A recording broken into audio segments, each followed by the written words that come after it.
Hi, y'all. This is Kristen Chenoweth. Hi, I'm Gloria Stefan. This is Sarah Bareilles. Hi, I'm Patty Lapone. This is Lin-Manuel Miranda. You're listening to the Broadway Podcast Network. Hi, I'm Jess Fontana. Welcome to the Theater Podcast with Alan Seals.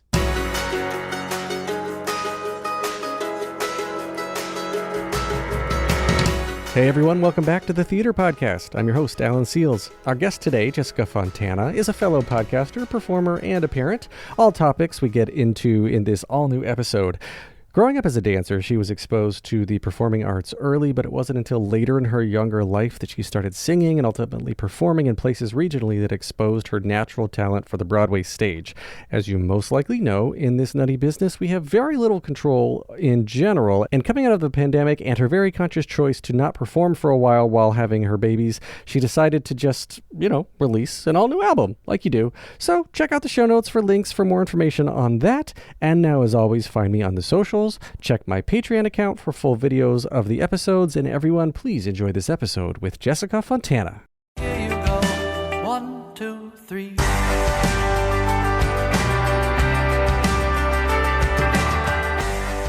Our guest today, I actually met now some years ago through the podcast world, as she is the writer, host, co-creator, and co-executive producer of a podcast called Support for This Podcast, an improvised satirical podcast that leaves me in the stitches.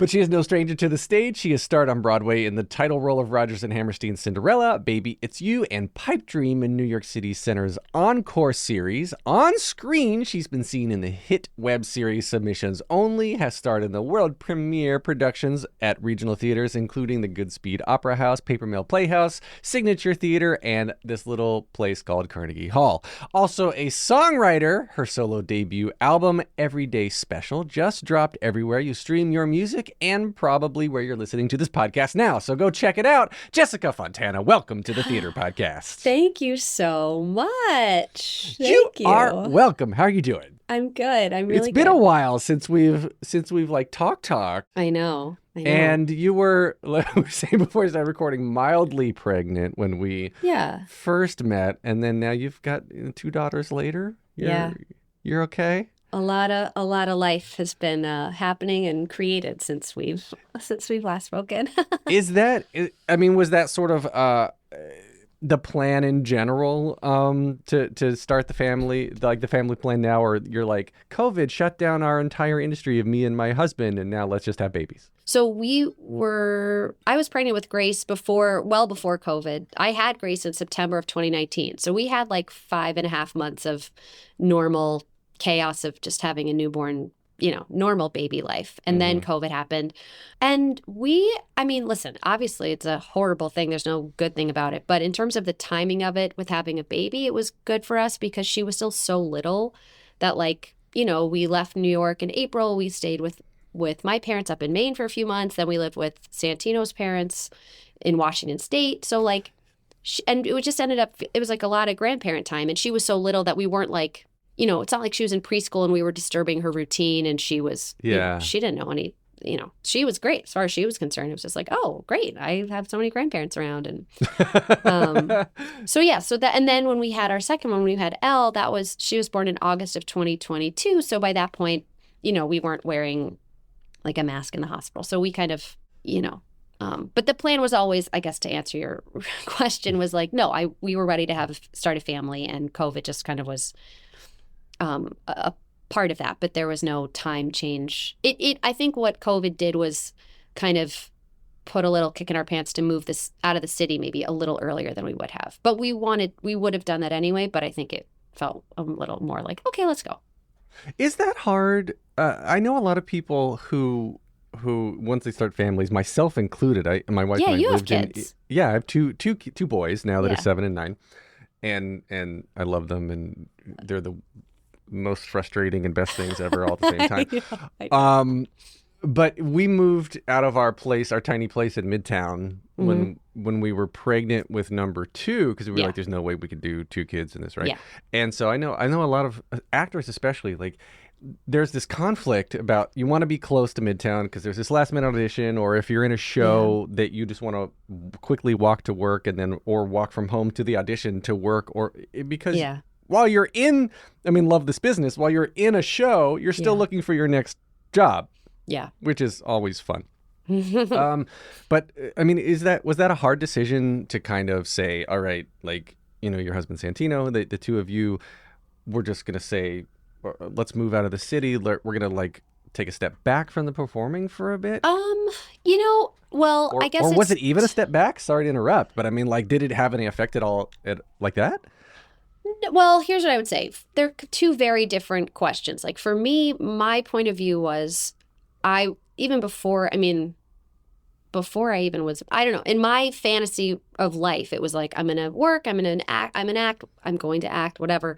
I'm going to have kids. I'm going to kind of take a knee. Like I don't want to be, in my mind, I wasn't planning on performing and raising young kids at the same time. Like that just wasn't didn't seem like fun to me. For some people that's like, they want to do that. But for me, I was like, no, I want to just like be fully kind of ensconced in mom stuff. And if I was lucky enough to be able to do that, which thankfully I have been. So that was always my feeling, was like, I want to have these little kids and be with them. I don't want to try to juggle. Like the idea of feeling so vulnerable and like, it's just an intense thing having little kids. So the idea of doing all of that and like auditioning, I just was like, no, that's not.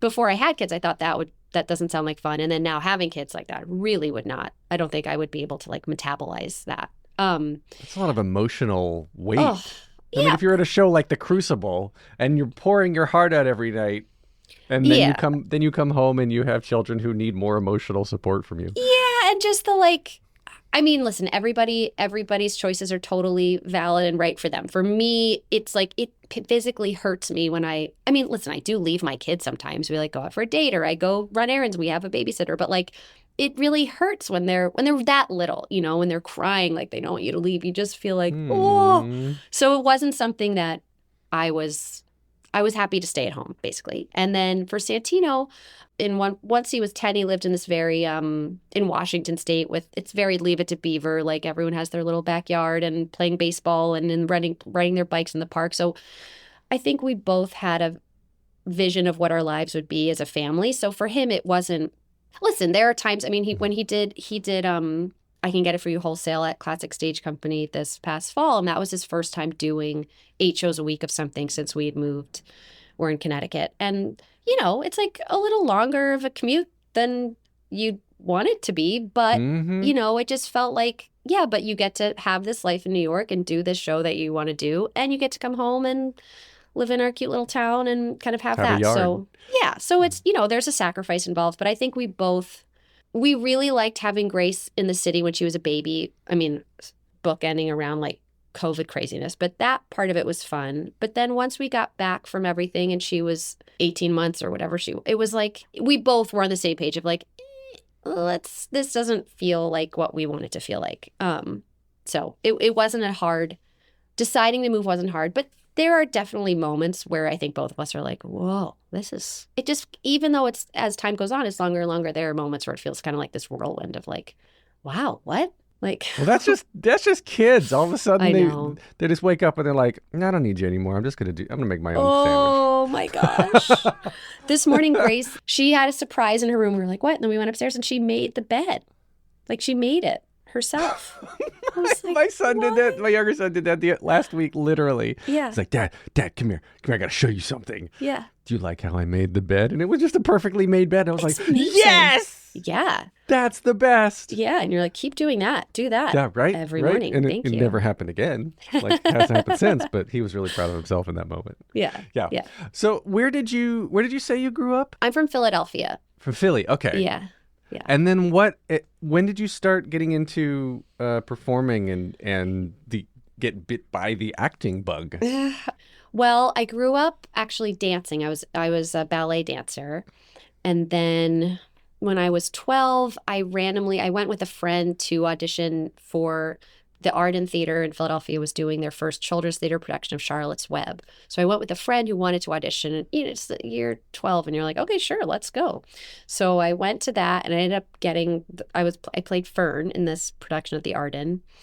And that was my first like theater experience. And then went back to dance. And then the high school I went to had a lot of they're really into music. So I was in choir and chorus and a cappella, and I did the 8th grade musical. And then it was kind of like, oh, maybe singing is really fun. Like I'll sing. And then, all these things. It's like, did you see Passing Strange? Mm-mm. I mean, oh, well, No, it's I great. didn't. There's this great scene where they're talking about like, isn't it crazy that some like these humongous decisions you make, you're 17. That's when you kind of like make so many of these big life choices. So anyway, I kind of stumbled into musical theater from ballet because I like to sing. And then I was like, oh, you can sing and act and dance all at the same time. Like, that's fun. So my mom was very helpful with like, okay, if you want to do this, like, here are the schools it seems like you should apply to. And I went to Carnegie Mellon's pre-college summer program when I was 17. So that was kind of a great, like, what is this? And then kind of figuring that out. And so anyway, so I went to the University of Michigan for musical theater, but I hadn't really done a lot of musicals. Like the summer after my freshman year, I worked at the Muni, and I did 3 musicals there. And that I realized like I had doubled my musical experience working there because I'd been in 3 shows in high school. And then I worked at the Muni I was like, oh, I've doubled my repertoire of musicals. That's really interesting. I mean, you're just like, I just worked at the Muni, and then I just worked at Carnegie Mellon, and I blah, blah, blah. Like, without a lot of experience, like growing up in Philly, you're so fortunate to have all of these amazing regional productions or regional theaters just like basically within a stone's throw away. Yeah. I mean, like I was lucky when I was in until college. Before college, when I was in high school, there was nothing. I was in a tiny town where we went out at night and, metaphorically went cow tipping. Like there was just nothing to do. Where are you from? Wilkesboro, North Carolina. Okay. But I tell people Raleigh because that's where I went to college and it's recognizable. Yeah. So in Raleigh, when I went to college, there was North Carolina Theater, NCT. Yeah. So NCT, North Carolina Theater, which by the way, just filed for bankruptcy. So support your local arts places, people. Yeah. But that was where I got my first professional job with Casey Nicolau as my director before Casey was Casey, right? Sure. Very, very, very, very, very old, many years ago. And that was like the only thing available. And I was making like 100 and something a week or whatever as a non-equity local flower person in My Fair Lady. And, third flower cart driver from the left. And I was like, this is it. This is the big time. This is what I'm doing. Yeah. But it was so hard to get that one ensemble gig to get started and kind of break through. And so this is my long-winded story to ask you that because you had so much opportunity around you, was it equally as hard to kind of break into, doing professional or regional things at the Muni? No, I definitely think it was like it was, listen, this industry is hard no matter what, but that being said, I've always been aware of the Carnegie Mellon thing. I think that was just, I don't even know if I auditioned. I think it was like, you just applied. And I thank my mom for being plugged into figuring that out. Because I don't know. This was we had the internet, but it was not like now where you're just like, anything I want to do, I'll just tap, here it is. Right. It all kind of was I'm picturing tunnels of water that keep going to the next thing. Because it was going to Carnegie Mellon kind of gave me a survey of okay, these are people who really know what's going on. My roommate, her name's Sabrina Blondman, and she works at Broadway.com. And that summer, she was she had gone to French Woods. She knew everything about musicals. She was like, you don't know what the last 5 years is? You've never heard Songs for a New World? And I was like, no. Very judgy. Come on, Sabrina. She was just aghast. I was like, we did Gypsy in my high school. I was Louise, I was middle, they made up a new part called Middle Louise in my high school production of Gypsy. So I learned a lot from that. And then going to Michigan was again the same thing, where then you're kind of just with all these other people who know a lot of things. So then the Muni was okay, this week in March, we're all driving to St. Louis and we all audition for the Muni. That's just what we do. So that was kind of, that part of it was easy for sure. You say you got your regional credits through peer pressure. That's what it sounds like. Yeah, I'm just trying to keep up with everybody else. Just like, I don't know. I mean, listen, the good thing is I guess I didn't have like bad habits to break because I had no habits because I didn't know what I was doing. Yeah, no, I'm very grateful to, Michigan and all those places and all the people I met to kind of be like, this is what you want to be doing. And this is where just want to, okay, sure. Well, let's go. Well, rewind a second then, though, because you were dancing, you were singing, but Yeah. I guess, was there any other point before applying to where you were like, well, maybe I'll do something else? Or were you just always like, oh, to see where the wind takes me here? Because it sounds like you always just wanted to do it. Yeah. Yes. It definitely, yes, I never seriously considered doing anything else. Ballet was my first love, and I loved it. I loved everything about it. I loved the music. I loved moving my body. I loved being on stage and feeling the lights and connecting with an audience. Like, that just felt totally natural and right. So, yeah. And I think when you're a kid or when you're a teenager, like, you just, or at least I just had total confidence because I just didn't, I don't know. I was just like, yeah, why wouldn't I do all these things? Like, I like doing this, so I'm going to do this. And thankfully, my parents were supportive. My mom was super supportive, and my dad was a college professor, and he was not. My dad, little Broadway fun. My dad lived in New York in the, I don't know, 70s. He lived in this brownstone, and Don McKechnie was his neighbor, and he was. Who was it? His friend from high school, this guy, Mickey Carm, was in, you can cut all of this, who cares? But just for fun Broadway trivia. His friend from high school is this guy, Mickey Carm, who was in some Broadway show. My dad was around a lot of Broadway actors. And he was not into the idea of me being on Broadway because he was like, it's a horrible, like, you have no stability and you're always trying to get the next job. And anyway, at my dad's first wedding, his friend was dating Madeline Kahn. So his best man, Madeline Kahn was at my dad's first wedding. Anyway, blah, blah, blah. Insanely cool. He was, but he was not super into the idea of me performing. And then I think once I got into Michigan and, my mom was like, well, that's not easy to do. Like, she's got to have some kind of, talent to get it. And he was like, okay, so he was more supportive after that and has been incredibly supportive. But yeah, I never considered doing anything else. And I wasn't pressured to do that. So I'm grateful to my parents for that. That's interesting that especially college professor, somebody who's like, no, that's a concrete job with a regular paycheck, and then he wasn't tenure. I mean, it's the most stable job. Like, you can't get fired. I wanted to go to Columbia, and then my mother was like, get a degree you can fall back on, and then I still am using the degree.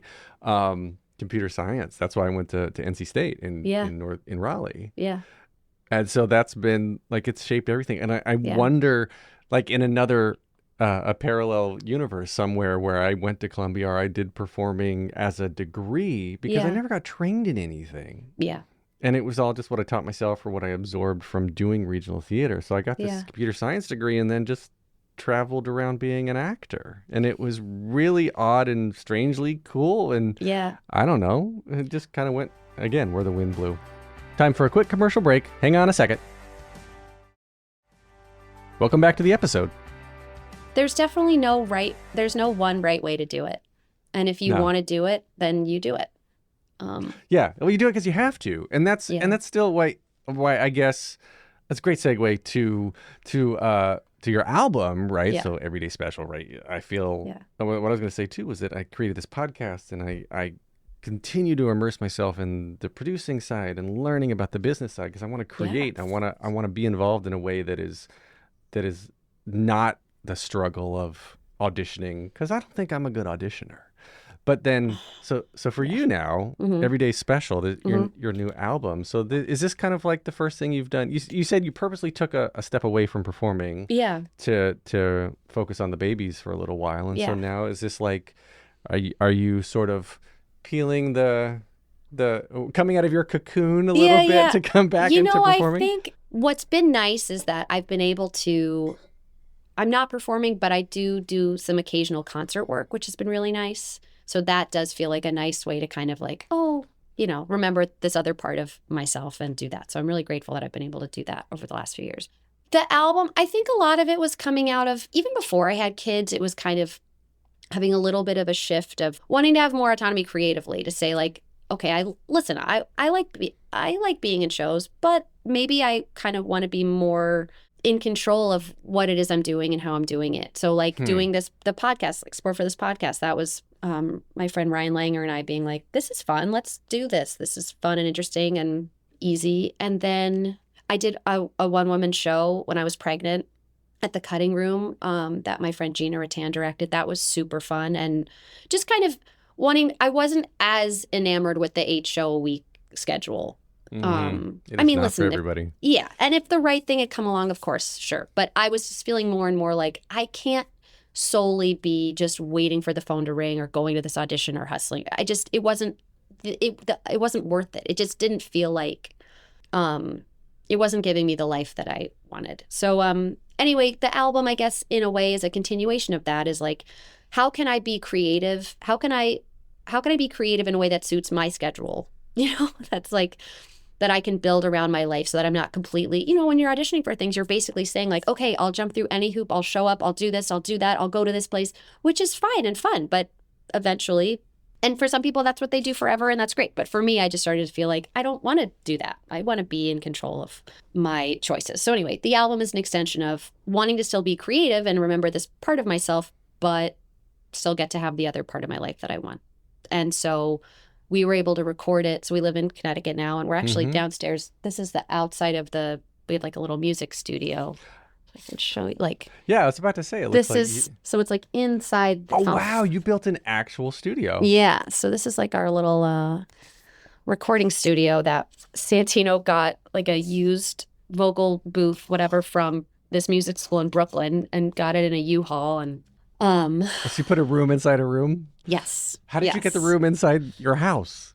It was, he did it. He and our friend Jeff Pugh did it. And we had another, like a carpenter, come and help put it all together. But it was a lot. It was just a U-Haul full of walls and things that all had to be put back together. And anyway, we have a recording studio now. And so I was able to record it here. And then Matt Castle and Frank Algano, who did the arrangements, who produced it, who basically did everything, they came up for a couple weekends and would stay over, and we'd record for a weekend and just kind of did it bit by bit. And that's why I was able to do it, because we just did it this new way. Well, where do you, I guess, decide, when and where do you decide on, I'm going to start writing, and what I'm going to be writing are songs, and then these songs I'm going to sing, and here's what I'm going to sing about, versus a one-woman show, or versus a book, or versus anything else, right? Because there's so many ways you could express, or I guess get out this need to express yourself. And that's what all performers have, why we're on stage in some form. Yeah. Well, the album, so there's one original, which is called Everyday Special, which is about my kids and what it feels like being a mom for me. But the other songs are all covers of different. There's some theater songs, there's some standards, there's some pop songs. So that was also, that's a creative process too, of figuring out what are the new arrangements, what do we want it to sound like, why picking those songs, what they mean to me. And Matt and Frank were amazing about, we would, just talk through all of the different song choices and then finally narrowing in on what they should sound like and why, like really figuring out what that's about. And so that was super fun and it's just really empowering. Like, of course, it's super fun to be an actor and interpret other people's work and be a part of that collaboration. But it's also really fun to be the one in charge, to be like, no, I want to do this and I want to do that and I want to do this because this is what matters to me. Like, it was so cool. It was really exciting. I'm sensing a theme. That you don't like the 8-show week because you want to be in control, and you like being in control of your own album. I see what's going on here. Just I'm a control freak. Yeah, no, listen. I think I do. I like control. Who doesn't? No, there's a time and a place, I guess, for giving control and taking control. Yeah. And you're right. And I relate so much. And, as we record this episode today, I've just released my episode 316. That's incredible. I want to say. I know. Yeah. Well, when I was listening, I was like, oh my God, you've done so many episodes. Good for you. Yeah, well, it's just the thing. Like it's my control. Like I say, I totally relate. And 316 episodes. Why I bring that up is because one of the things I realized about 100, 150 episodes in, I was like, holy cow! I'm so glad I didn't make it. I put in air quotes on Broadway because this life is hard as hell.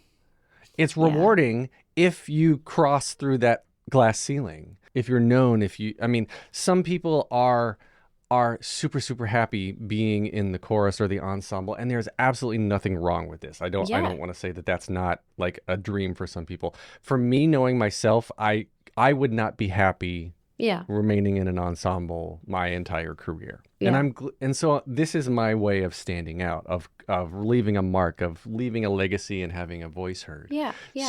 So I totally, like, I'm giving you a hard time about this, but I think like we're very similar in that respect. Yeah. I also, the other thing I would add is like being married to someone who's done a very, has had a lot of success. Like it never ends. Like all of the kind of mishigas of, it's just a tough industry. It just is. Like show business is tough, no matter where you are and what you've done. So, and I think what's interesting right now about what's happening with all the different ways, that we can all make our own podcasts, make our own albums, that it's so much easier for us to do that. It's an exciting, there's so much upheaval going on, but that is a really cool part of this for creative people, that it's so much easier to do all these things than it ever has been.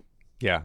Yeah, it's a blessing and a curse. There's people who don't get it, who are like, all of a sudden you have to be your own lighting designer and reader and camera operator. That's terrible. Yeah, self-tapes are horrible. Right. No, horrible. Yeah. But no, you mentioned your husband, Santino, who is, of course, lots of success, and you're saying he's being asked to do stuff all the time. Is there still like the Disney stuff with Frozen? Because he's the voice of Hans, right? He is the voice of Hans. Yeah. Voice of Hans from Frozen 1. Yeah. So is like that they're working on a Frozen 3. Is he part of that? Can you spill those beans? No? I don't have beans to spill. I don't know. Okay. Good. Well, not good, but I wanted to break some news. And you guys met backstage at Birdland. Yes. Yeah, tell us your love story. Oh, it was 2011, and we were both singing Birdland. We were singing Sam Davis's music, who's a brilliant arranger and composer in his own right. And I guess Sam and I first met at Michigan. He went to Michigan as well, but he came back when I was there to do the arrangements for, I think it was A Good Boy, the show that Brian Spitolnik wrote. Anyway, we connected then, and then again in the fall of 2010, we did James and the Giant Peach by Pasek and Paul at Goodspeed. I remember that. Which is really funny because last week Justin invited me to go see the Westport High School production of James and the Giant Peach. So that was a real trip to be like, oh my God, that was a long time ago, and taking my daughter to see it. Anyway, Sam and I didn't realize how chatty I am. I guess I'm really excited to talk to an adult. Please feel free to. Well, if I find one, I'll bring them in. We were both, why am I getting into all of that? Whatever. We were both singing Sam's music. We met that night. The concert ended, and my mom and my sister-in-law were there, so I went to say hi to them. And then I came back, and he was like, what are you doing? Why aren't you getting a drink? I was like, oh, I will. I just have to say hi to my family. And anyway, I came back, and then who's this boy? Yeah, and then he was gone. And the funny thing is, I knew who he was. Damn it, Santino. Yeah, we met, I knew who he was because he was on Submissions Only. And when I had done James and the Giant Peach with Kate Weatherhead, she had mentioned him in the dressing room. Like, oh, I can't get his schedule. I was like, Santino, who's that? Anyway, so I knew who he was because I'd seen him on her show, but we met that night. Anyway, then he says, why are you getting a drink? I come back, he's gone. Then he friended me on Facebook that night. I was like, oh, okay. And then I saw it was his birthday. So then I wrote him a message, and I was like, how dare you, tell me to get a drink and then leave before I see you again.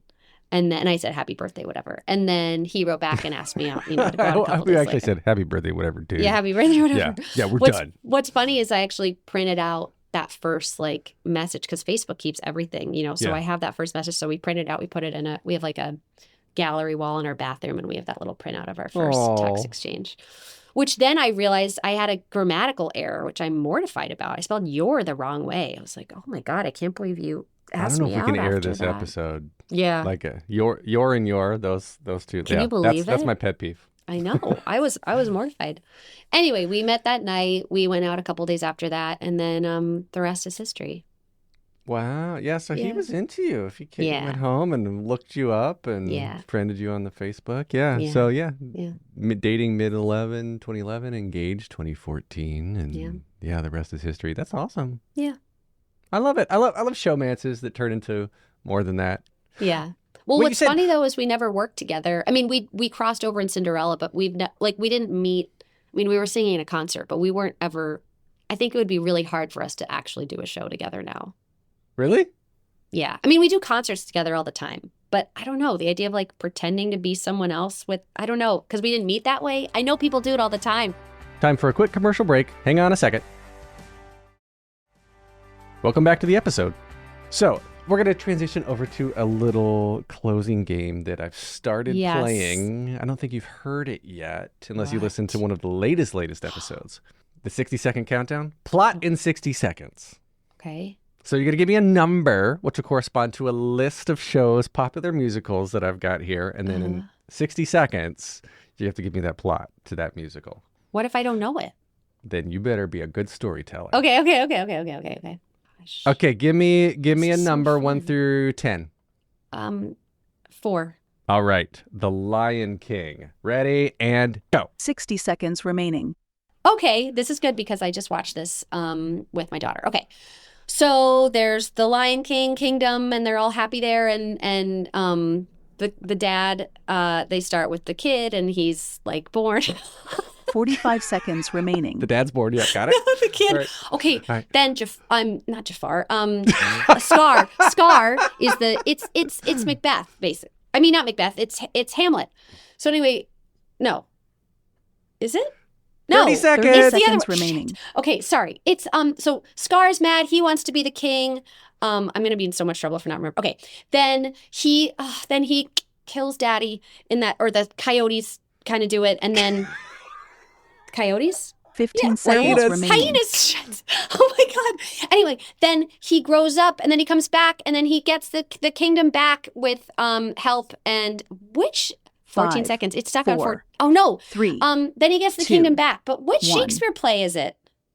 That was the hyenas, not Hyenas, coyotes. and it's Hamlet.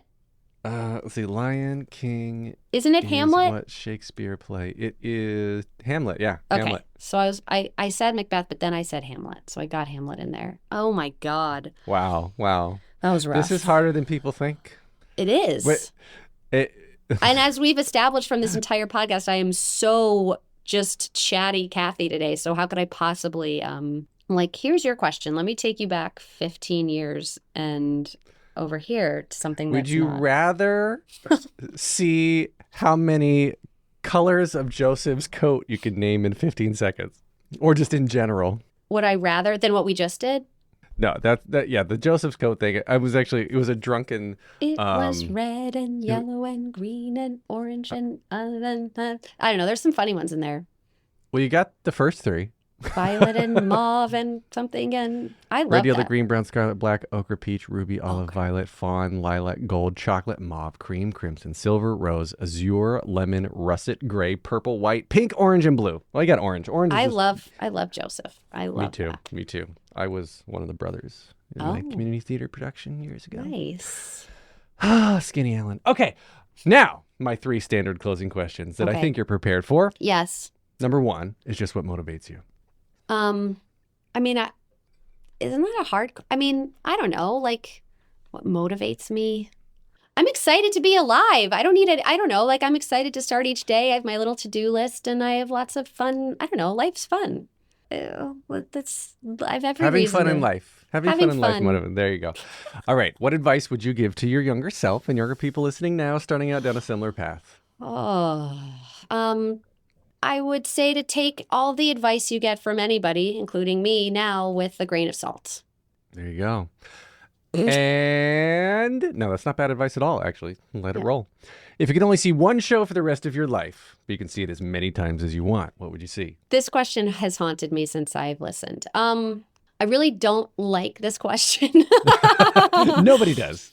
I think the thing that first came into my mind, and that's what it's gonna have to be, is Light in the Piazza, because Ooh. I just think, I guess, like, if I'm gonna hear people like Vicky, I'll hear Vicky sing forever, and Kelly, and it's so beautiful, and I love that score. I love that show. So I was just talking about this with Matthew Morrison with somebody the other day. Oh, about, were you? Little Matt Morrison, yeah. Yeah. Back before Glee. I was always so upset they never had him really sing on Glee. Yeah, that's a gigantic missed opportunity there. Right? Yeah. Right? I'm like, you got this musical theater dude, and then you just like give him background work the whole time singing? Yeah. I don't know. Anyway, Yeah. where can we find you on the social medias?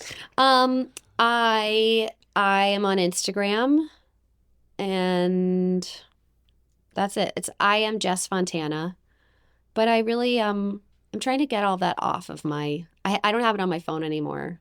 Good for you. Just trying to stay more present. I look at it on my computer like it's like it's back in the day, like. We could say AOL. Yeah, like AIM, like, oh, what do we have? My messages here, and okay, here's a funny parenting meme, and good night. Do you remember your first screen name? That's such a good question. I think it was Jess Hirsch.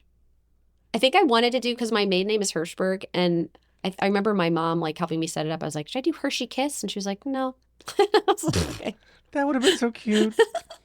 Yeah, I think it was Jess Hirsch, which is what it was for a long time. And then once I got married, I changed to Fontana. So. You changed your screen name? You went back to AOL? You're like, okay, I went back to AOL. I went back to Prodigy, and yeah. I had Prodigy back when it cost money to send more than 25 emails a month. Wow. When we were eight or nine, maybe a year or two older. Yeah, we got Prodigy, dial-up. Of course, this is pre-AOL. We had no local AOL number. Yeah. I'm dating myself so hard right now.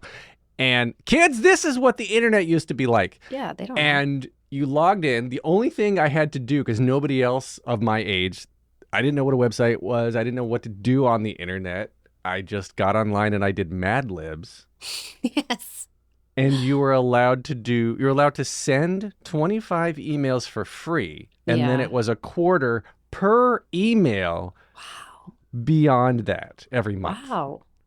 That's how few emails were sent in this time period. Yeah, I mean, who would you even send an email to? Like someone That's my in your point. family? I had nobody guess. to write to. Yeah, I had a pen pal. I had an email pen pal. I did too. I had a snail mail pen pal. Oh, that's even more fun. Because it was a girl I met at a choral concert. Oh. Yeah, That's I was nice. in Wilkesboro and she was down just north of Charlotte, so we were about an hour apart. And That's before either of us had cars, we just wrote to each other. Wow, that's sweet. That's how life works. Yeah. I don't even. I don't Where's know what she she's now? up to now. I couldn't tell you. Yeah. Couldn't tell you. We went to college and lost contact real fast. It's okay. Well, anyway, you can find me and the Theater Podcast, more of this amazing content on Threads, Instagram, TikTok, Facebook. I don't know what I'm doing on any of them. Help me out. Leave a rating and a review. I do have them on my phone, by the way, but I don't have notifications on. That's how I stay present. That's good. Thanks to Jukebox the Ghost for the intro and outro music you're hearing right now, and Jessica Fontana. Thank you so much. I've had just such a fun time catching up with you. Thank you. Thank you so much for having me. Oh, and everybody go stream Everyday Special everywhere you are listening to this podcast, everywhere you find your music. Take a deep breath, make the world a little colorful.